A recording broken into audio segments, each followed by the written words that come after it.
Öncelikle şunu belirtmek istiyoruz ki dava konusu olan gezi olayları veya Gezi Parkı olayları 2013 yılında başlayan, Türkiye'nin birkaç ili dışında neredeyse tüm illere yayılan bir olaydı. Hatırlarsanız o dönemde tüm kamuoyu gördü. Özellikle İstanbul, Ankara gibi büyük şehirlerde geniş çaplı, deyim yerinde ise isyan hareketleri oldu. Temel hak ve özgürlükler gerçekten de kullanılamaz hale getirildi. Kamu kaynakları pervasızca yağmalandı. Her taraf yakıldı, yıkıldı. Büyük çapta hem maddi hasar hem de toplumsal bir gerilim oluşturuldu. Hatta bu olaylar sırasında dindar ve mütedeyyin insanlara yönelik saldırıların olduğunu da biliyoruz. Fakat ne gariptir ki 2013 yılından sonra bu olaylarla ilgili etkili bir soruşturma ve dava süreci başlatılmadı. Her ne hikmetse 15 Temmuz darbe girişiminden sonra bu süreç hızlandı. Sonuçta evet bir dava açıldı, bir soruşturma açıldı. İstanbul 30. Ağır Ceza Mahkemesi'ne bir dava görüldü. Bu davada birçok sanık vardı, birçok müşteki vardı. İddianame hazırlandı. İddianamede sanıkların çoğu hakkında gezi olaylarını finanse etmek, Türkiye Cumhuriyeti Devleti hükümetini ortadan kaldırmak, görev yapamaz hale getirmeye teşebbüs etmek suçlamasıyla, yani çok ağır itham ve suçlamalarla iddianame düzenlendi. Tabii bu süreç içerisinde sanıklarla ilgili uluslararası bağlantıların olduğu, uluslararası bazı mihraklar tarafından finanse edildiğiyle ilgili haberler de çıktı. Bunlar iddianameye de yansıdı. Haliyle kamuoyunda büyük bir merak ve beklenti de oluştu. Acaba davadan ne çıkacak diye. Fakat dün açıklanan mahkeme kararıyla bu sanıklar beraat etti. Bu beraat kararıyla doğrusu kamuoyu şu anda şunu merak ediyor. Yani haklarında ağırlaştırılmış müebbet iddiası olan kişiler ne oldu da birdenbire beraat etti? Bu birinci soru. Haklı olarak bunu da biz de soruyoruz. Gerçi dava içeriğini incelemedik. Daha mahkeme kararının gerekçesi de açıklanmadı. Fakat daha önce Ergenekon ve Balyoz davalarında da görüldü. Haklarında ağırlaştırılmış müebbet iddiası var. Ve 28 Şubat'ta öyle. Fakat daha sonra beraatle sonuçlanan veya etkisiz bazı kararlarla sonuçlanan davaları biliyoruz. Acaba bu davalar da öyle midir? Bu davaların işleyiş süreci de onlar gibi mi olacak? Bu noktada kamuoyunun ciddi şüpheleri var. Doğrusu biz de bu noktada merak ediyoruz. Mahkemenin bu kararı neye dayanıyor? Hangi hukuki gerekçelere dayanıyor? Bunu da ancak gerekçeli karar çıktıktan sonra anlayabileceğiz. Umarız ki mahkeme kararlarını ciddi hukuki dayanaklara dayandırır. Onu bilemiyoruz. Fakat toplumsal vicdan olarak, vatandaş olarak, kamuoyu olarak herkes bunu merak ediyor. İkinci merak edilen bir husus da acaba davalara dışarıdan bir müdahale mi oldu? Böyle bir şüphe var.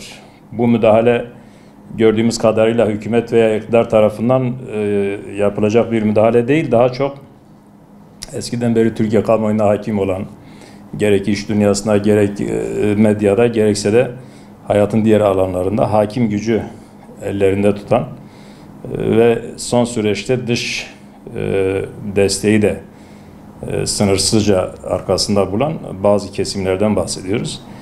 Şayet yargıya böyle bir müdahale varsa ve bu karar da bu müdahale sonucunda gerçekleşmişse bu çok vahim bir durumdur.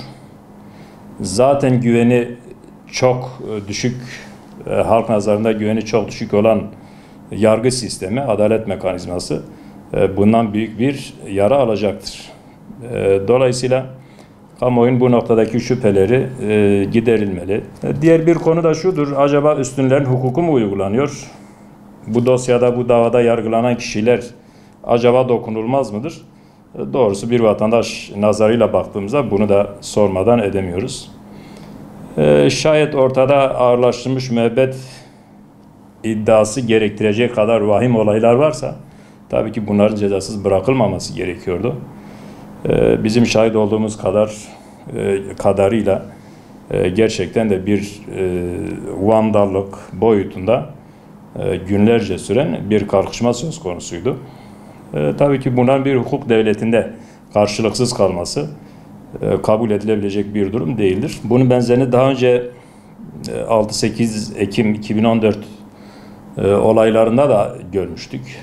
Özellikle Kürdistan'da, bölgemizde vahşet boyutlarına varan kalkışmalar, hareketler olmuştu.